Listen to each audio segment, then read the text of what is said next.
are some of your daily habits that you do either in the morning or in the evening? A few habits just in general that I've done over the years that are things that I think are so important for people to do. One of them is... Hey legends, we are here in Bali, Indonesia, and this is my first conscious collaboration, so I'm so excited. This is Gavin. Now, I met Gavin at the recent Elevate event, which was for personal development. So what was it that made you want to commit to your own personal development? You know, I've been doing this now probably 7-8 years, so since I was 25, and as soon as I got a taste of this new way of seeing the world, new way of living, the ability to be completely free, live where you want, do what you want, when you want, with who you want, make an impact on other people's lives. Like just thinking about that new perspective of giving versus taking, or trading hours for dollars versus trading value for dollars. I just kept going down the rabbit hole and trying to find mentors, amazing people, amazing knowledge, information, and just surrounding myself with like incredible human beings. So that's why I'm always going to these different events, finding the right people, curated groups of people who are all in this shared vision of wanting to make an impact in the world. Yeah, and improve themselves. Absolutely. I don't think you can really improve the world without improving yourself. And really, like something Jordan Peterson talks about, really goes into the fact of, you got to take responsibility for yourself first. So he's like, a lot of people will talk about how the world needs to change and how this should be that way and that should be this way, whatever, but they're not even making their bed or keeping their room clean. And it's like, I'm not saying you have to be perfect in all areas of your life to make a difference, but we do have to work on ourselves in order to like influence our external world. Yeah, I love that. And what would be the biggest takeaway that you got from that event? I love what Gerard Adams said. Yeah, Mudita, the Sanskrit, that's a Sanskrit word, mudita, and just having massive joy and happiness watching somebody else succeed and wanting to support their dreams versus how can I get. And the big thing that happens when somebody's like in a financial situation that's not where they want to be is it's because they're trying to get money. But you can't get money. Money is just paper. It's a medium of exchange. Yeah. It's the lubrication between real value forms. So if you have this mindset of how can I give massive value to people? How can I really want other people to win? How can I support as many people as possible? How can I connect as many people as possible? Or like the Zig Ziglar quote, the more people I help get what they want, the more I will eventually get what I want. But the idea behind it is not how can I do something for someone so I can get in return? It's how can I give unconditionally, without expectation. And of course, over time, the universal laws will give you what you want. It's almost impossible for it not to, because this universe is built on such specific laws, cause and effect, polarity. You can go down the list, like you can drop something right now and it's gonna hit the ground over and over because it's the law of gravity, right? Yeah. So the law of value is such a powerful way of thinking about it. And when Gerard said that mudita, I'm like, that's really that hidden secret to the law of attraction. Yeah. Is because jealousy and envy is, that's the thing that's gonna keep everything. You're gonna repel everything from you because you're gonna be like, that person's lucky, they're rich because they cheated, they took steroids to get in shape. And it's always gonna be pushing it away because you don't wanna actually go do the work, right? So it's easier to pull someone else down to feel better about yourself than put in the work to get better yourself, right? So when you start to really appreciate and be in this like inspiration mode because of other people and because of supporting other people, now you start to become that, and it's a beautiful process. Absolutely. So people who are new to this whole law of attraction, can you explain a little bit further what that means? Yeah, because until I was 25, I really didn't have much going for me, right? And then, you know, over the last couple of years, building multi-million-dollar businesses, living in Bali, traveling to over 40 countries, having just incredible friends, being able to do cool interviews like this, having full-time videography, like all this stuff. This was all once just an image in my mind, right?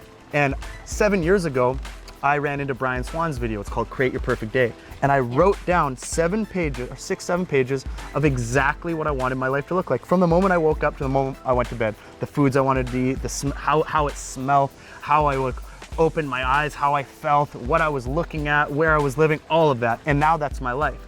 So I'm so 100% positive about the law of attraction and how it works.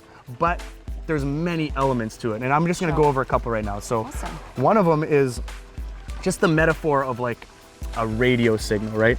You would never go to your radio and be like, turn it to the hip hop station and then sit there and be like, why am I not getting country music? That wouldn't make any sense, Yeah. right? You're gonna turn the dial to that country station and then you're gonna get that exact thing you want. Yeah. Everything is vibration and frequency. So just like when you pull out your phone and you message or call someone, you know it's gonna hit them every time because that's exact frequency you're trying to message. So within ourselves, our brain is a receiver and transmitter of frequency. So if we can align with that exact thing that we want, we can resonate and be that frequency, and then the universe has to bow down to that. Yeah. There's no other way.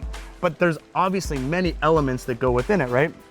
So that's one side. Another thing to think about is, you know, if you were to say the word love to yourself right now without using your mouth, and you're just going, you have to ask yourself, how did your ears just hear you say love when no vibrational frequency left your mouth? Yeah. You said love, you heard love, but nothing left your mouth and nothing hit your ears. So no, what is that voice, right? And when we start to dive into that like more infinite quantum consciousness and realize, holy shit, I can create anything with my imagination, absolutely anything. This is our human superpower. Yes. As an animal, let's say, you are basically living like off instinct, trial and error. This is why evolution takes such a long period of time. And this is why as human beings now, we're progressing so fast because we can look into the future 10 years and pull that future vision into the present moment and manifest and create it and create freaking iPhones and like insane, go to the moon and hit it at the get there within a millisecond. The laws are so precise, and now we're able to use our imagination and decode how to do it and then actually create or attract whatever it is. So I believe in the reverse engineering and the architecture of this scientific way of looking at it, but it's invisible, so it's hard for a lot of people to believe. Absolutely. Right? Yeah. So it's hard for them to see it.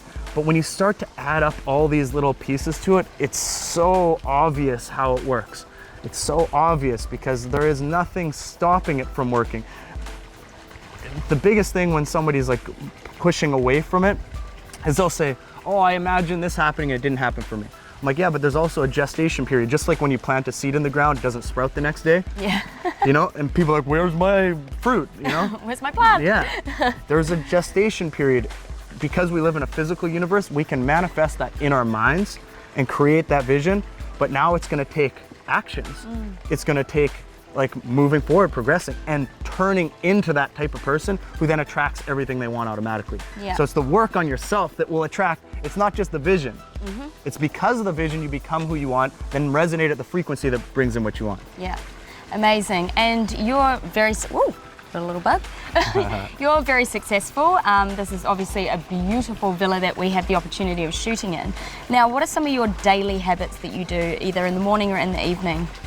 Yeah, this is an interesting question because a lot of people have super structure and blah, blah, blah. I don't have that much of a crazy structure, but I have a few habits just in general that I've done over the years that are things that I think are so important for people to do. One of them is I listen to audiobooks anytime I have downtime. Yeah.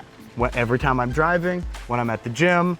So like throughout a day, I'm gonna listen to 2 hours worth of incredible information. Amazing. And then I'm gonna put it on 1.5 to 2 times speed. So that's gonna be like 3.5 to 4 hours every single day of influence, persuasion, of law of attraction, understanding the mind. Over time, that accumulation over a year, 2 years, 3 years, what you learn from that and then get to apply in your life is like, this is the gold. Like imagine like 200 years ago, the richest king didn't have anywhere close to what the average person has access to today. Yeah, absolutely. With your little phone in your pocket, the richest king would have been jealous of the average person, you know? Yeah. And to me, I can't not take advantage of that. I'd actually feel like I'm being rude to the time that my parents gave birth to me into. Yeah. So it's just like, how can you not do that? It's like right there, it's sitting there for us. And it doesn't cost you anything. You have your phone, you can literally go on YouTube, find most of these books. Yeah. I'm not saying don't go pay for information. I believe in paying for events, paying for mentorship, because it's an investment in yourself. You're telling yourself, I believe in me. Yeah. Just that like move alone is going to help you so much, because you're actually saying, I'm voting for me. I'm investing in me, which then gets you more motivated, and it's a positive ontological feedback loop moving forward. But yeah, that's one of the habits. Just, you know, being healthy, drinking water, drinking green juices. Like, I look at habits like my mentor Eben Pagan would always say. He would say, change one habit a month for 1 year. Just think about this. Just change one habit. So let's say in the morning you eat something crappy, instead you change it for a green smoothie. That's just one habit in 1 month. And then the next month you change it. Within 12 months, you're a completely different person. Yeah. But what people want is instant gratification. So they want to change everything once. New Year's resolutions, I'm going to be a totally different person. Then they want to change their gym habits, their eating habits, their sleep habits, their everything. And then they lose within 10 days. It's too much for the body to handle, too much for the mind. So why not just one at a time, and just over a year you become a completely different person. Now for the rest of your life you're a different person, and then you keep doing that process forever. Like it's simple, and people want to complicate it. Yeah, absolutely.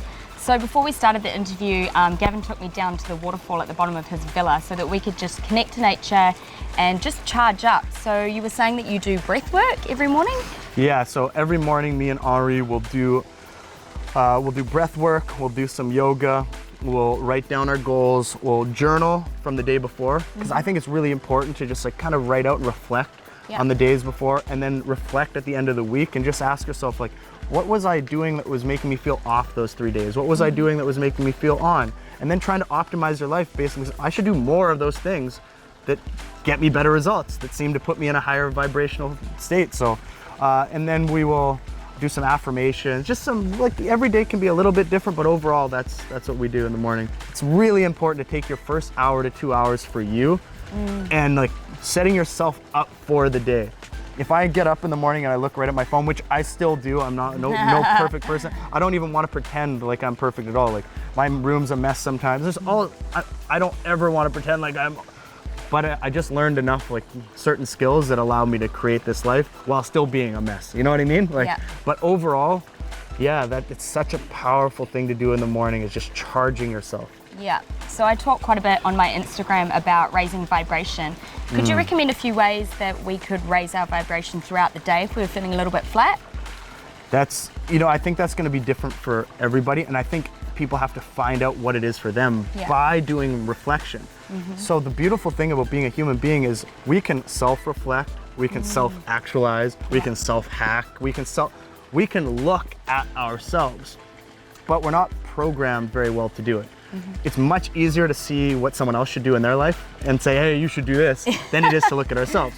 So this is why writing down, what did I do this week? What worked, what didn't? And tracking ourselves, and then finding what those things were. Versus, like, because a lot of time the thing that is like making you feel down is something that you're not thinking about. Maybe it's like unconsciously like going and watching YouTube when you should like get some work done.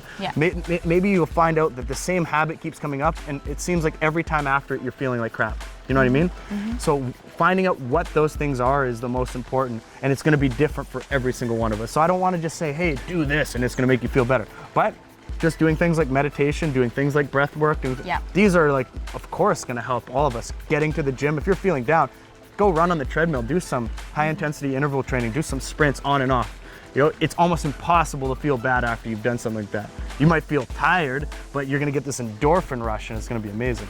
Awesome. So the buzzword at the moment is biohacking, and I would love to know more about biohacking. Yeah, so I don't want to pretend like I'm an expert on biohacking, but I just absolutely believe in, again, finding out what works for your body. And I think from my experience, people just eat whatever, and since they do that, they don't know what's hurting them and what's not. And when you start to, again, reflect on what's working and what's not, you start to eat more of the things, feel good, and stop eating things that don't.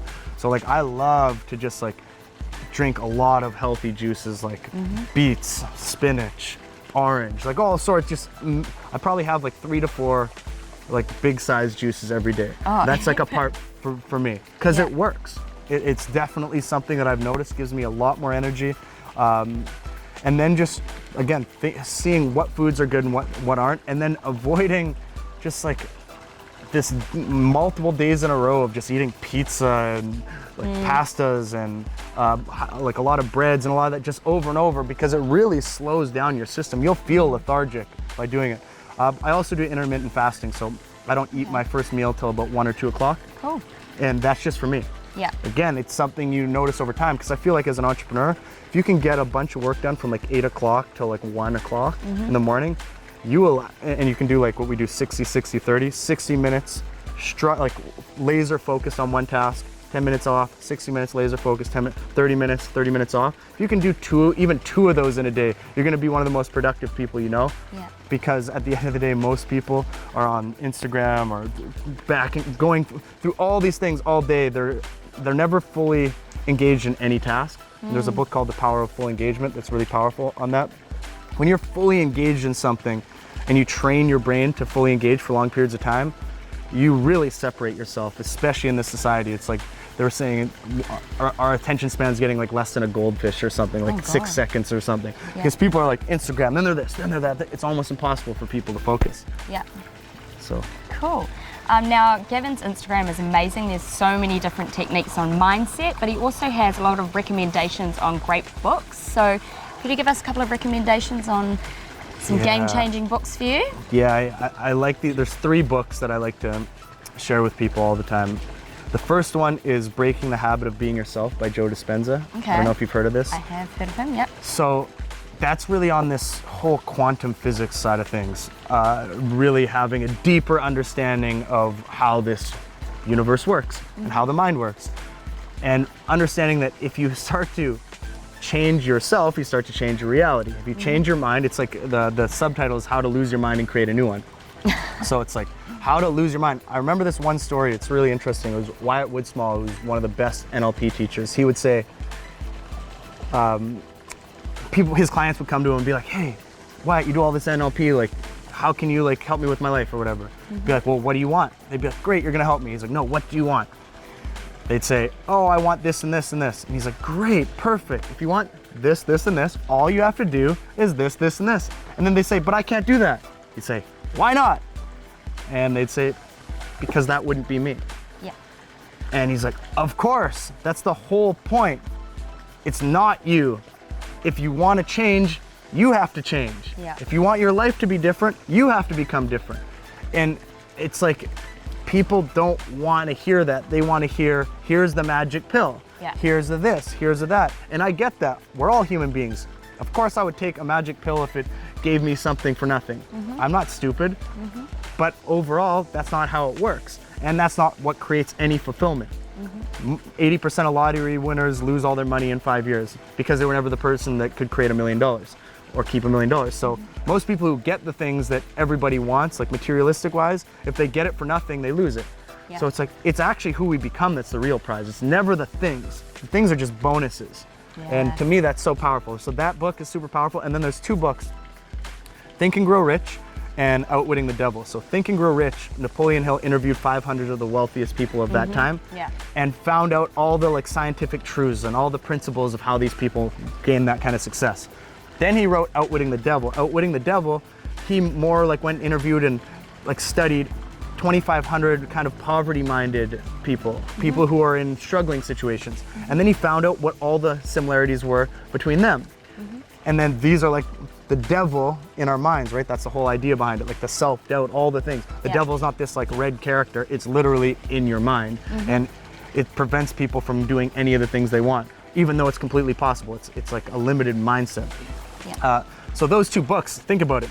You just install all the principles that all the wealthy people did to be happy and successful, and then you take out all the things that the other ones are. Now you're like in a much better situation.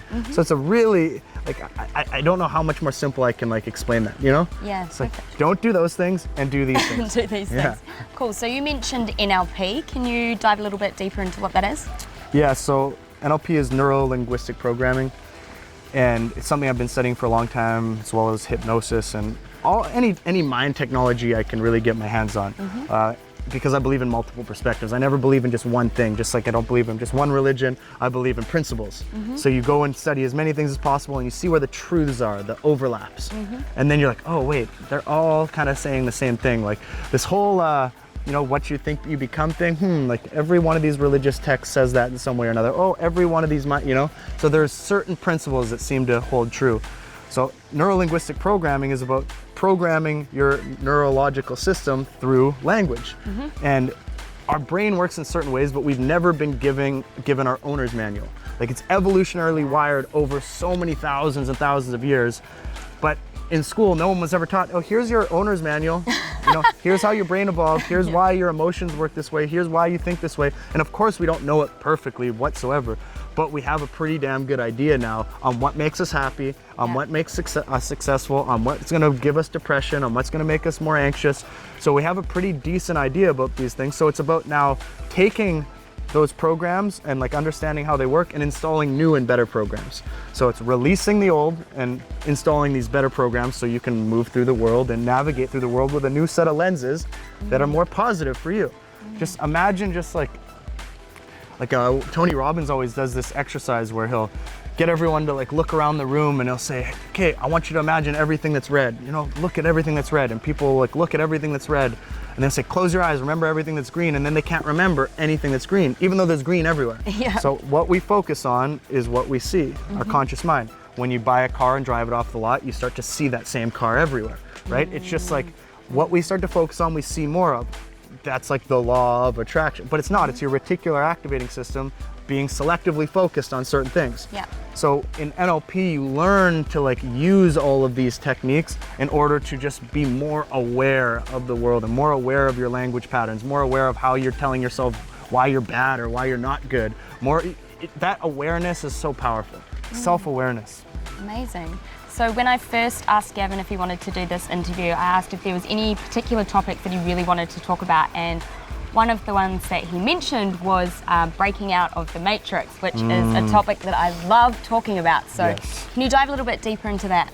This is my favorite topic. This is really what I want to spend the rest of my life doing at the end of the day. So you've seen the movie The Matrix, right? Yes. So most people are unaware of how deep that movie actually is. It came from a book called Simulacra and Simulation, and it really decoded this societal structure that's come along, and it's basically a fiction pulled over most people's eyes.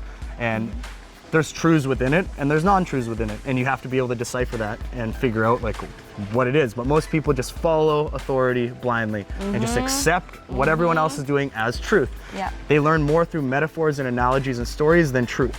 So someone tells them, oh, this is how I did it and this is how it works and this is how it's always been, so you should do it that way, without ever questioning it.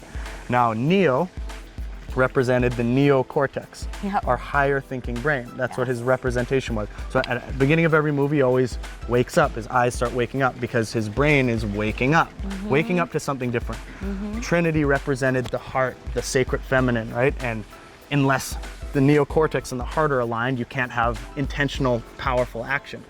And then Morpheus represented the truth, finding out the real truth. So when Neo would wake up, or when he woke up and all the goo and everything, that was the representation of everybody's unconscious being asleep and being like a battery feeding the system. He asked Morpheus, he's like, Morpheus, why do my eyes hurt? And he said, because you've never used them before, which is a representation. Once you start to wake up to these different truths, it's painful. The truth will first really piss you off and then it will set you free.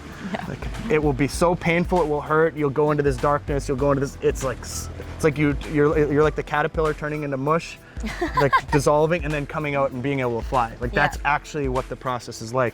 So breaking free from the matrix and starting to understand these processes, like now you start to see signs and symbols. Like you're like, wait, that symbol's telling me to do something. And versus like, if you don't do it, the universe might slap you in the face and be like, listen, I was giving you that white rabbit to follow and you didn't follow it. I'm gonna slap you for not doing it. You weren't courageous enough to do what you wanted. So when someone's like, oh, I wanna start that business, and now instead they just stay doing what they were doing because they were too scared to take the leap. Maybe their friends and family said they can't do it or blah, blah.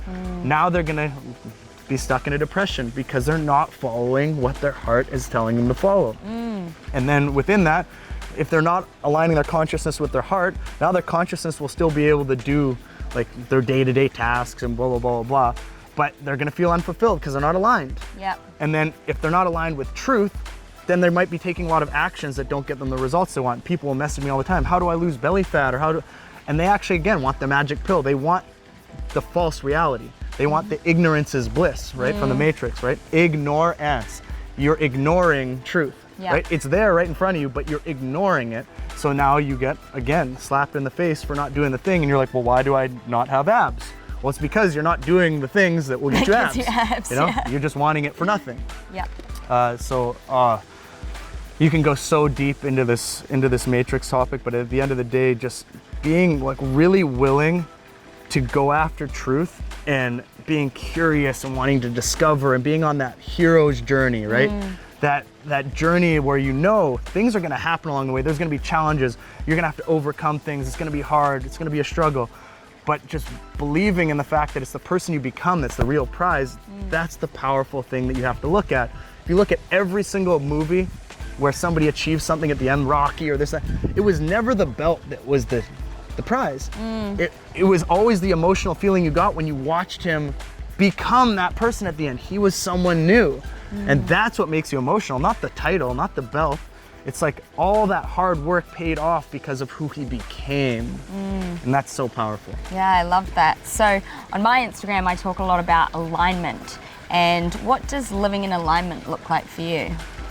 It's a constant process. And alignment is, again, if your heart feels unaligned, if you feel like you're doing something that's wrong, it's probably is, right? It doesn't always have to be, but because sometimes our intuition will be wrong too. We're not always right everything that we feel, but if you're like thinking about something, you're like, that's for me, you know, like I really want to be doing that.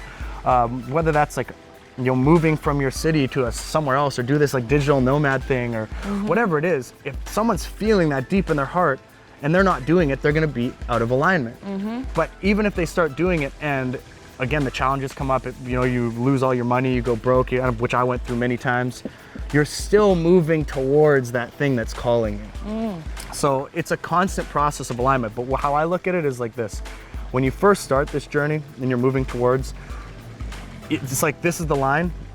At first you're like doing this and you're barely getting anywhere, and you're constantly getting knocked off. But as you start to do it more and more, it gets faster and smaller, right? And then you start to be more in alignment, right? You're getting closer and closer to being there and not getting knocked off as much. And when you're knocked off, it's smaller and smaller. So that just comes from the journey. And no one, again, wants to hear that. They want to say, I'm gonna wake up and I'm gonna be in alignment and my business is gonna be successful and I'm gonna have the right people in my, all of this. It's like, no, it's the process, it's who you become. Everyone else who you wanna be or like be friends with, they've gone through that process. That's why you're looking up to them. So you're not just gonna jump up and be at that level with them. You have to go through that too. You know, it's not just, hey, I'm here, be friends with me. And I've seen this with a lot of people with that whole Mudita. They'll go up to someone and they'll want them to be friends with them, or they'll want them to help them with their business. And then they'll be upset because they have this expectation that this person is just gonna be like, yeah, well, here's money, here's this, here's my, it's like, no, you haven't done the work yet. You know, and they're not just gonna be there and like they have thousands of people asking them the same things. They're waiting for those people who know they have to do the work. They're waiting for those people to come up and be like, how can I work for you for free? How can I help you support your dreams and your business? Not how can I get, how can I give? Completely different mindset. And it's not just the outer work, it's all of the inner work as well that you really have to do. So the inner work is like, that is everything, right? I believe in the external as in like reading the books and all of that. But at the end of the day, all those books are doing is making you connect dots inside. And then you project that to the outer world and it projects back to you. Like this whole idea of ontological design is so powerful. It's like, as human beings, we build the church, we go into the church builds us, right? It's like we build our office space and our environment, our office space builds us. We build our habits build us. You know, we build our knowledge base, like whatever it is, the books that we want to listen to, those books build us. And it's an ontological feedback. It's a positive upward spiral. Whereas if our environment and everything around us is random, well, our life is gonna be random. We're not consciously designing anything. So we need to be the conscious architects of our life. Once we've consciously architected the life we want, then we can start to reverse engineer. And then we can start to set these things up. But like Steve Jobs said, we can only connect the dots going backwards. So all we can do is our best moving forward. So we can consciously set up our best habits that basically make it inevitable to achieve what we want. Cool, let's shift the conversation a little bit now, because I know that a lot of people on my Instagram really bite whenever I start talking about dating. And so I really love bringing this topic up. And I would like your idea on how people can be a little bit more conscious when they are dating and trying to find their soulmate. Yeah, so there's so many angles to this, and I'm definitely not a good example of this in my past. I had so many messed up relationships. I was not the right person, which would attract not the right person. So you go through these cycles of realizing, like, a lot of times you're trying to find your other half, or maybe you're lonely, so you're like in a relationship, or maybe you're in scarcity and feel like you're never gonna find someone else again. And there's these cycles that we go through. And then we start to realize, oh wait, it's me, you know? And I don't wanna say that every single time. There are times where someone is a victim in the situations, but a lot of the time, we're not necessarily victims. We are calling in what's happening to us. We're calling in these relationships based off of who we're being, based off of our level of consciousness. So when we're trying to attract that right person, it's like, why don't we start to write down and really find out who that person is? Like, truly, who is that real, like, that person that we would really love to have in our life? And then ask ourselves, who do I have to be to attract that person? Yes. Versus, I want that without being who I need to be. Yeah. And then now it's like, okay, that's a whole person. I'm a whole person. This is gonna be an incredible, magic relationship because I'm okay by myself. She's okay by herself. We can both do our own thing. We can, you know, have our own friends, have our own lives, but when we connect, it's like magic, right? Because it's two whole people, and like I've seen and met so many amazing people in those situations, and it makes me like super happy. For me, I have that with friends. I have that with different like dating relationships that I have. I'm personally not looking for one person right now, so it's totally fine, but I still have incredible relationships, and I love it. And then I live with Henri Davids, who's one of the best, you know, dating coaches for men, and he is incredible at just breaking down the evolutionary psychology, because as a man, we have to understand the female brain. As a woman, we have to understand the male brain. Yeah. We're so different. Yeah. And you know, people say, oh, human beings are all created equal. Sure, we all have the same rights, and we all deserve to have the same freedoms and all of that. But we're completely different, and that's okay. Like, a man has a penis and a woman has breasts. Like, come on, like, let's be honest here. We are not completely the same. And the female brain will work a lot more off of like making tons of different connections. You have a lot more white brain cells. So a female sometimes will come into the house and the man will like have left his shoes on the ground, they're all dirty, and then she'll come up with all these ideas like he was cheating or this or that, and you'll be like, why it happened? And it's not necessarily what it was. Whereas a man can be super A to B and just like this logical, like blah, blah, blah, and they're so confused on why they're feeling that way. The woman's confused on how the man can't feel the emotions of what's going on. So she's like, hey, let's go to the movies tonight. And what she really means is like, you've been an asshole all week, like make up for it. And the man just can't see it. No, I don't want to go to the movie. You know, it's just like, it's miscommunication. So I think it's really important for us to study each other, understand each other more, be more empathetic for each other. That just makes such a more conscious relationship versus I see it my way, you see it your way.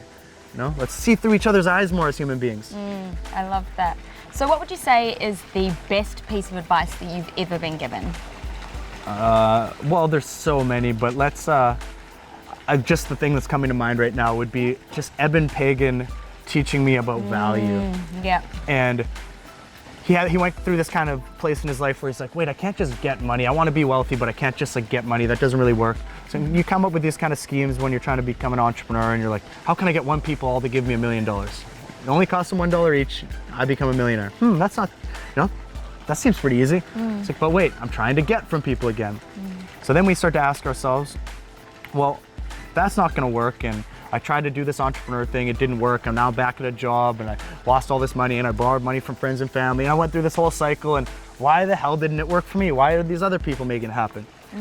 And if we could just realize we were just so close, and all we had to do was just flip over the equation and say, how can I provide $100 or $1,000 worth of value to 1 million people? And then turn around and ask, like, you mind, you know, give me some paper in return, right? And at the end of the day, if you were to only sell, like, let's say to 2 or 3 people, And let's say every time you're getting the worst end of the deal, meaning they're getting more value than the money they're giving you. No one ever exchanges their money if they don't feel like they're getting more value, correct?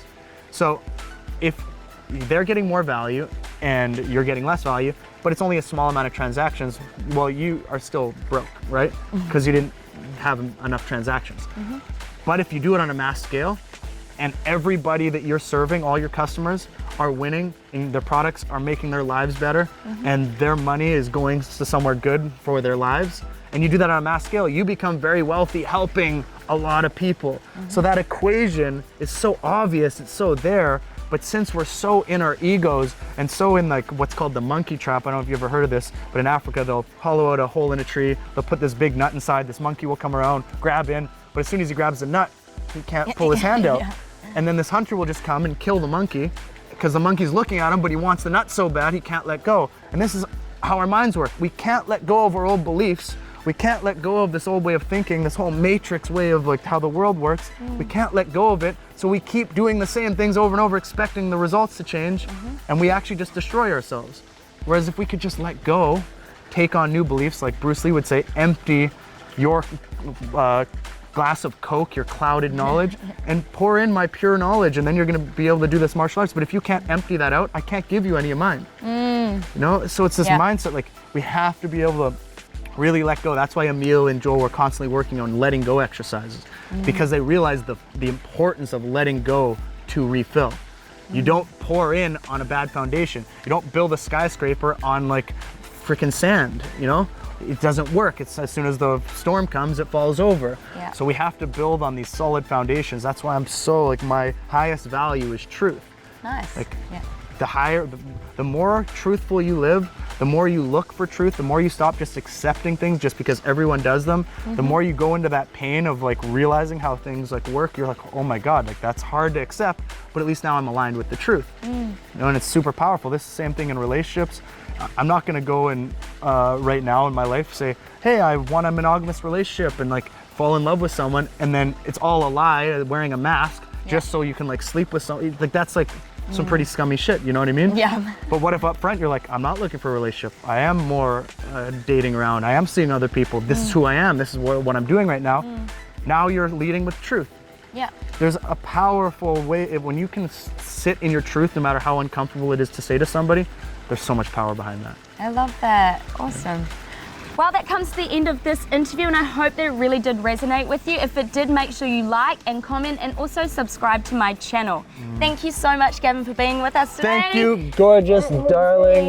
You're amazing. Thank you so much. And guys, make sure you come back and check out more videos here. Peace, guys.